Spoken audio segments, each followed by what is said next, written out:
saudara-saudara kekasih di dalam Tuhan, apa kabar? Pada hari ini saya ingin sekali meneruskan pembahasan saya mengenai Wahyu 3 ayat 20. Kalau kemarin kita sudah mengetahui di dalam Wahyu 3 ayat 20 bahwa Tuhan mengetuk, kita membukakan pintu, Tuhan akan masuk ke dalam diri kita dan Dia akan bertata di dalam diri kita. Satu hal yang saya mau tanyakan, apakah teman-teman yakin bahwa Tuhan sudah masuk ke dalam hati kita? Ya, kita harus mengetahui benar-benar bahwa Kristus sudah ada di dalam diri kita. Caranya seperti apa? Ya, mungkin menerima Kristus itu macam-macam ya. Kalau kemarin membukakan pintu dan Tuhan akan masuk. Tapi secara pribadi, pada waktu saya menerima Tuhan sebagai Tuhan dan Juru Selamat, saya berdoa. Saya dipimpin oleh seorang pendeta, saya berdoa menerima Dia masuk ke dalam hati saya dan saya menjadi anak-anaknya. Karena saya yakin begitu saya menerima Tuhan sebagai Tuhan dan Juru Selamat, otomatis saya menjadi anak Allah ya, menjadi anak Allah. Kenapa saya yakin? Karena firman Tuhan juga katakan bahwa Dia akan masuk bersama-sama, Dia akan masuk ke dalam hati kita pada saat kita mengundangnya secara pribadi. Jadi saya yakin bahwa Kristus sudah ada di dalam hati saya ketika saya sudah berdoa kepada Tuhan untuk Tuhan masuk ke dalam hati saya. Saya bersyukur, saya yakin bahwa Kristus sudah ada di dalam diri saya dan saya sudah menjadi anak-anaknya. Teman-teman, satu hal yang saya mau bagikan di sini ya, meneruskan apa yang kita bahas dari bagaimana menerima Tuhan sebagai Tuhan dan Juru Selamat adalah janji firman Tuhan, ya dan amin. Di dalam firman Tuhan katakan bahwa dan inilah kesaksian itu, Allah telah mengaruniakan hidup yang kekal kepada kita, dan hidup itu ada di dalam anaknya. Barang siapa memiliki anak, ia memiliki hidup. Barang siapa tidak memiliki anak, dia tidak memiliki hidup. Semuanya itu dikutuliskan kepada kamu, supaya kamu yang percaya kepada nama anak Allah tahu bahwa kamu memiliki hidup yang kekal. Jadi firman Tuhan ini jelas sekali. Ketika kita menerima Tuhan Yesus sebagai Tuhan dan Juru Selamat, kita mendapatkan juga hidup yang kekal. Gitu ya. Kita mendapatkan hidup yang kekal. Jadi ketika kita mau menerima Tuhan dan Yesus sebagai Tuhan dan Juru Selamat, Tuhan juga akan memberikan hidup yang kekal kepada kita. Artinya apa? Surga ada di tangan tuh teman-teman. Ya. Ketika orang lain masih bingung mencari Tuhan, kita sudah punya surga. Janji Tuhan tuh iya dan amin. Surga ada di tangan kita. Nama kita tuh udah dicatat di sana di buku kehidupan Tuhan. Gitu. Jadi kita nggak perlu ragu lagi apakah nanti saya mati masuk surga apa enggak ya. Tapi dengan catatan ya teman-teman, kalau kita sudah menerima Tuhan sebagai Tuhan dan Juru Selamat, kita akan mendapatkan janji firman Tuhan bahwa siapa yang memiliki anak dia akan memiliki hidup. Itu bukan berarti kita hidupnya asal-asalan, suka-suka gue, enggak. Karena di dalam Wahyu 30 kemarin kita pelajari bahwa ketika Kristus bertata di dalam hati kita, Dia mengatur segala segi kehidupan kita. Kita mau apa aja Tuhan yang atur. Kita mau apa aja, kita selalu bertanya kepada Tuhan apa yang akan saya lakukan.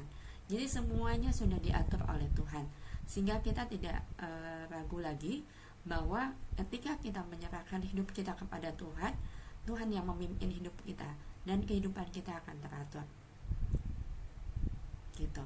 Kalau menurut saya, kalau menurut firman Tuhan atau menurut hamba-hamba Tuhan yang pernah saya dengar bahwa Tuhan sekali-sekali tidak akan meninggalkan kita. Di dalam Ibrani 13 ayat 5 itu jelas bahwa Tuhan sekali-sekali tidak akan meninggalkan kita. Kalau kita sudah masuk ke dalam kerajaan surga, kalau kita sudah ada Tuhan di dalamnya, kita tidak akan meninggalkan Tuhan tidak akan pernah meninggalkan kita. Kecuali kalau kita yang meninggalkan Tuhan. Kita bisa aja meninggalkan Tuhan, ya. Karena kita ini ya, kalau egois kita aja yang lebih tinggi dari kuasa Tuhan yang ada di dalam diri kita, itu kita hidupnya juga bisa asal-asalan. Tapi yang terpenting adalah bagaimana kita mau dipimpin diajar oleh Tuhan, bagaimana diatur oleh Tuhan sehingga hidup kita jadi baik, jadi benar, bukan jadi baik tapi jadi benar, sesuai dengan apa yang menjadi kehendak Tuhan. Dan satu hal yang tadi yang kita boleh baca di dalam firman Tuhan di dalam 1 Yohanes 5 ayat 11 sampai 13 itu katakan bahwa kita memiliki hidup yang kekal. Kita memiliki surga. Kita tidak akan sampai ke surga. Kita pasti akan sampai ke surga karena kita yakin dengan janji firman Tuhan. Jadi teman-teman tidak perlu takut, karena kalau hidup kita berserah kepada Tuhan, kita sudah memiliki Tuhan Yesus sebagai Tuhan dan Juru Selamat. Bonusnya adalah kita akan masuk ke dalam kerajaan surga. Jadi penting sekali teman-teman, bagaimana kita harus menerima Tuhan Yesus sebagai Tuhan dan Juru Selamat kalau kita mau sampai ke surga. Setiap anak Tuhan, setiap orang, dia akan mencari surga. Dia ingin masuk surga. Tapi surga itu cuma ada di dalam Tuhan Yesus, tidak ada di tempat lain. Kalau orang lain berusaha untuk mencapai surga, ya, mencari surga dengan cara macam-macam, beramal, beribadah, segala macam, ya, melakukan kebaikan dan segala macam, dia ingin mencari surga. Tapi kalau kita yang sudah percaya kepada Tuhan, kita nggak perlu cari-cari, karena Tuhan yang datang sendiri kepada kita untuk memberikan surga itu kepada kita. Ingat ya teman-teman bahwa Tuhan Yesus itu datang ke dunia itu untuk menyelamatkan kita.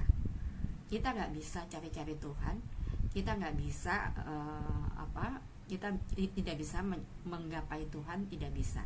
Hanya Tuhan yang bisa menggapai kita, hanya Tuhan yang bisa mengambil kita, ya, hanya Tuhan yang harus turun untuk menyelamatkan kita. Kita cari selamat dengan berbagai macam cara, kita mencari selamat, tapi kita tidak akan pernah bisa karena manusia ini terbatas.